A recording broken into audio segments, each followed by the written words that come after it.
Hello students, welcome back, good morning, good evening. आज हम देखेंगे फ्यूचर टेंस। दो टेंसेस हमने पहले कवर कर लिए हैं और present tense and past tense, उसकी हेल्पिंग वर्ब, उसके रूल्स कैसे होते हैं, उसको पहचानना कैसे है। आज हमने फ्यूचर टेंस देखना, उसके बाद हम आगे एक एक करके चीज़ें सीखेंगे।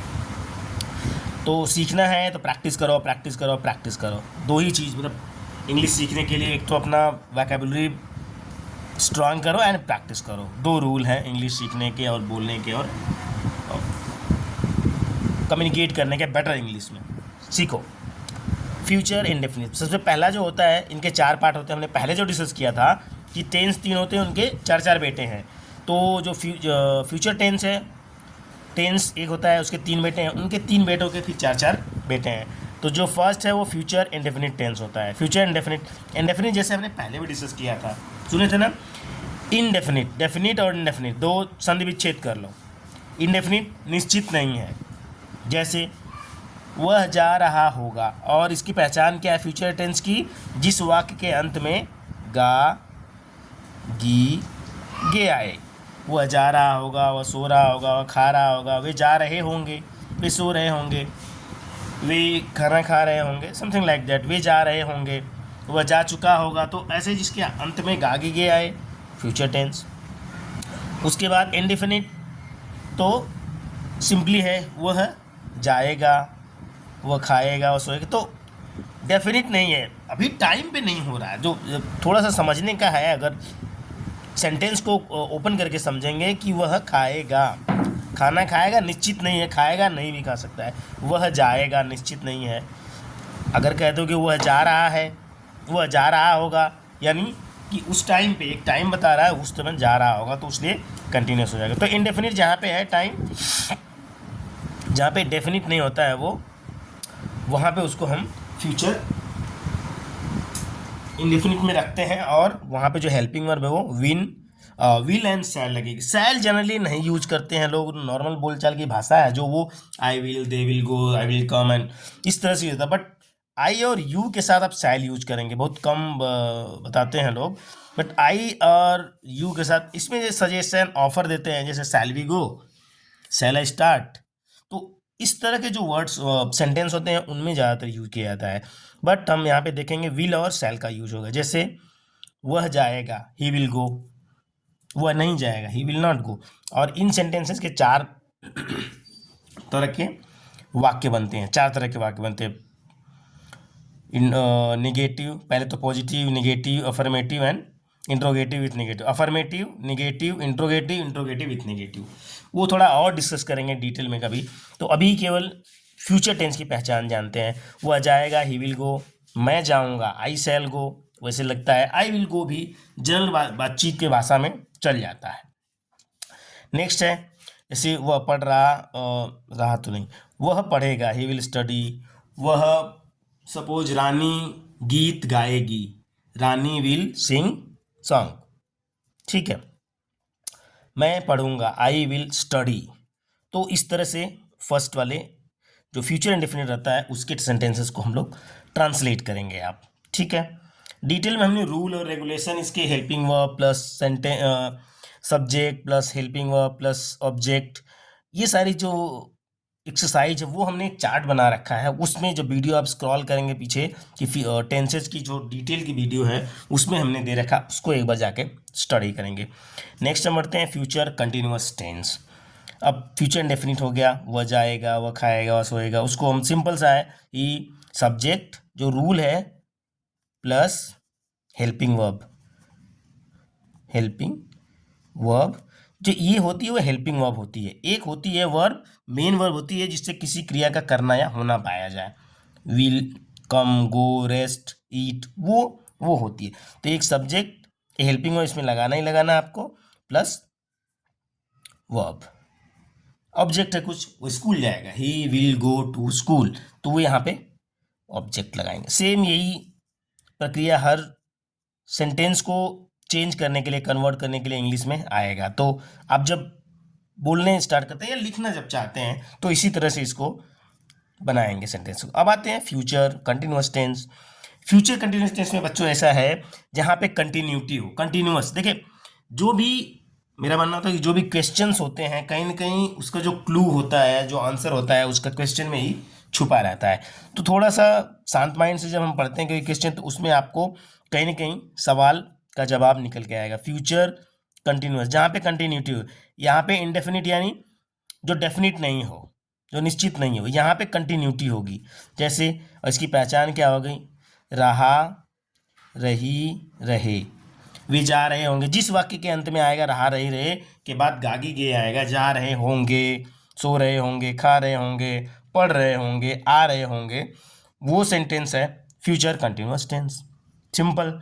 और अब में थोड़ा सा चेंज हो जाएगा, सेम रूल ये सारे सेम रहेंगे। जो हेल्पिंग वर्ब है उसमें बी लग जाएगा साथ में, विल बी, शैल बी।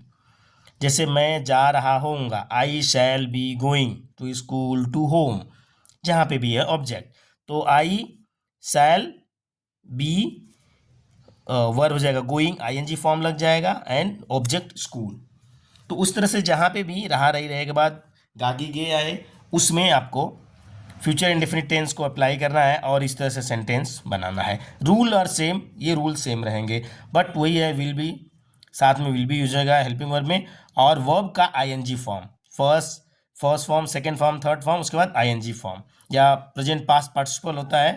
तीन फॉर्म होते हैं वर्ब के, और एक आईएनजी फॉर्म होता है जहाँ पे आईएनजी लगाते हैं साथ में उसके, जहाँ पे रहा, रही, रहे होता है। आगे बढ़ते हैं बच्चे, फ्यूचर परफेक्ट टेंस। प्रैक्टिस करो चीज़ों को, एक बार नई वीडियो समझ में आया, रोको उसको, नोट बनाओ, फिर से देखो, चीज़ें will be, things will be clear, चीज़ें समझ में आएंगे आपको जब एफर्ट लगाओगे तब। और बिना, आपकी फर्स्ट लैंग्वेज हिंदी हो सकती है, कुछ भी हो सकती है, बट बिना इंग्लिश के चीज़ें थोड़ा सा मुश्किल रहेंगी। बेटर जो किताबें हैं वो इंग्लिश में हैं, आप जब तक इंग्लिश नहीं समझ पाओगे तो फिर उसको पढ़ना और नॉलेज गेन करना, सेल्फ नॉलेज गेन करना, वो मुश्किल रहता है। नेक्स्ट बढ़ते हैं future perfect tense. Future perfect क्या है, फ्यूचर भविष्य में परफेक्ट हो चुका है, काम हो चुका है, जिस वाक्य के अंत में चुका, चुकी, चुके के बाद गागी के आएगा, वह जा चुका होगा, ट्रेन जा चुकी होगी, खुल चुकी होगी, राम खाना खा चुका होगा, गीता पढ़ चुकी होगी। तो इस तरह के जहाँ पे चुका, चुकी, चुके आ गया, मतलब तमाम काम कंप्लीट हो चुका है, फ्यूचर परफेक्ट टेंस, तो वो फ्यूचर परफेक्ट में आएगा। और वहाँ पे जो हेल्पिंग वर्ब थोड़ा चेंज हो जाएगा, चेंज क्या होगा, will have and shall have लगेगा। अब विल हैव से भी काम चला लेते हैं, I will have to go, sorry, जैसे मैं स्कूल जा चुका होऊंगा, I will have, rule same रहेंगे, subject, helping verb, will have, and जो वर्ब का फॉर्म है वो थर्ड फॉर्म लग जाएगा। सारे परफेक्ट टेंस में वर्ब का थर्ड फॉर्म, ठीक है। तो आई, मैं स्कूल जा चुका होऊंगा, आई मैं शैल लगाता हूँ, I shall have go went gone, I shall have gone to school. अब इसी तरह से आप 10 सेंटेंस बनाओ, एटलीस्ट 10 सेंटेंस, तो थोड़ा सा और परफेक्शन आएगा, ठीक है। तो इस तरह से फ्यूचर परफेक्ट टेंस को हम, कोई भी सेंटेंस है उसको कन्वर्ट करेंगे। या नॉर्मल बातचीत की भाषा में, मैं स्कूल जा चुका होऊंगा, तुम कब आ चुके होगे। अच्छा, फिर अब ये तो हम अभी सिंपल सेंटेंस ले रहे हैं, अब हो गया। अब इसको एक एक करके और जब चेंज करेंगे, हम बताए ना कि इसके एक एक में 4 पार्ट होते हैं इनके। अफर्मेटिव सेंटेंस होते हैं, निगेटिव सेंटेंस होते हैं, इंट्रोगेटिव होते हैं, इसमें सवाल पूछे जाते हैं।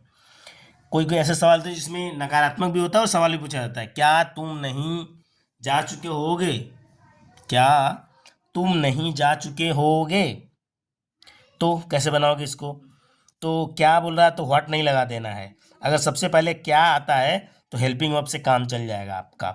शैल, यू, आई और यू के साथ शैल का यूज करेंगे आप लोग। आप विल से भी काम चला सकते हैं, तो शैल का हम यूज कर रहे हैं, तो शैल का इसमें देखेंगे। Shall I have gone to school या गॉन टू विलेज, क्या, या मैं जा चुका होऊंगा, स्कूल जा चुका होऊंगा। शैल आई, शैल के बाद आई लगाएंगे, उसके बाद have, shall I have go went gone, gone to school. तो इस तरह से थोड़ा सा ट्रिकी लगेगा आपको, पहले एक बेसिक चीज़ें समझ लो, फिर अब एक एक को हम एक एक वीडियोज में समझते रहेंगे, राइट। नेक्स्ट है फोर्थ वाला, फ्यूचर परफेक्ट कंटिन्यूस टेंस। तो बच्चे फ्यूचर, अब देखो इसमें परफेक्ट भी है और कंटिन्यूस भी है, दोनों मिक्स करके, और इनकी जो helping verb will, have been, shall have been हो जाएगी। ठीक है, ये हेल्पिंग वर्ब हो गई। पहचान क्या है? जिस वाक्य में गागीगे हो, रहा रही रहे हो, गागीगे हो लेकिन समय भी दिया हो।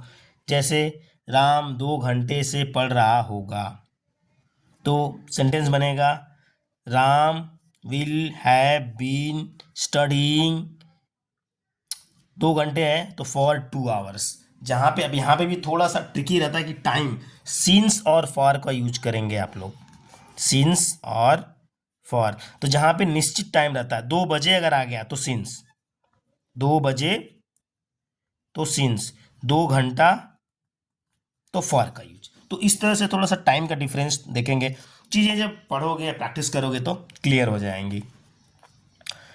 तो helping verb will have been, shall have been, और सेंटेंस बनेगा क्या? सपोज मैं कहता हूँ राम 2 बजे से जग रहा होगा, ठीक है, Ram will have been awaken, सोना, जग रहा होगा, अवेकनिंग, तो उस तरह से लगेगा इसका स्पेलिंग। दूसरा लेते हैं, थोड़ा सा ट्रिकी हो जाएगा। राम 2 बजे से पढ़ रहा होगा, Ram will have been studying since 2 o'clock, Ram will have been awaken since, इसका सेंटेंस ऐसे बनेगा सिंस 2 o'clock, 2 बजे से जग रहा होगा। चीज़ें थोड़ी सी ट्विक करना पड़ेगा आपको, जो सेंटेंस की डिमांड होती है उसके हिसाब से। ठीक है, तो ये इस तरह से ये present future perfect continuous tense, उसका थोड़ा रूल। और इसमें फिर 4 तरह के सेंटेंस होते हैं, उसको करने के लिए आपको सिंपल सा वही रूल है कि निगेटिव है तो नॉट लगाएंगे, विल हैव नॉट। मैं कहता हूँ राम 2 घंटे से नहीं पढ़ रहा होगा, Ram will have not been, not been इसी में आ जाएगा। Ram, suppose Ram will not have been reading since 2 o'clock, तो इनके बीच में नॉट का यूज करेंगे, विल नॉट हैव बीन। अगर क्या राम नहीं पढ़ रहा होगा तो विल पहले आ जाएगा, will Ram not have been studying for 2 hours since 2 hours। तो उस तरह से ऐसे सेंटेंसेस को हम चेंज करेंगे। ठीक है, तो ये पूरा सेंटेंस आज हमने कंप्लीट कर लिया, राइट बच्चे। तो अगर आपको और सीखना है तो आप वीडियो को थोड़ा सा दूसरों को शेयर करो, अपने दोस्तों को शेयर करो। आई होप कि कुछ चीज़ें आपको थोड़ा क्लियर हुई होंगी आज। और क्या सीखना चाह रहे हैं आप? अगर टेंस में आपको लगता है कि कुछ और सीखना है तो आप कमेंट करके बताइए, I will make another video. ये बेसिक चीज़ें हैं, ये तो मेरे लिए थोड़ी थोड़ी चीज़ें हैं, मैं अपनी बेटियों को पढ़ाता हूँ तो मैं सोचा आपको भी बताते चलता हूँ साथ में। तो मैंने बोला एक रिकॉर्ड करके देते हैं लोगों को। ठीक है, मैंने और भी कई सारे पहले भी रिकॉर्ड करके वीडियोज़ लगाए हैं, आप उसको देखें, स्क्रॉल करें, और आपकी जो इंग्लिश लर्निंग की जर्नी है, ट्रस्ट मी, बेटर हो जाएगी, इजी हो जाएगी और अच्छा सीख जाएंगे आप। Thank you very much, thanks a lot. Channel को नए हैं तो सब्सक्राइब कर लें, वीडियो को लोगों को शेयर करें। Thank you.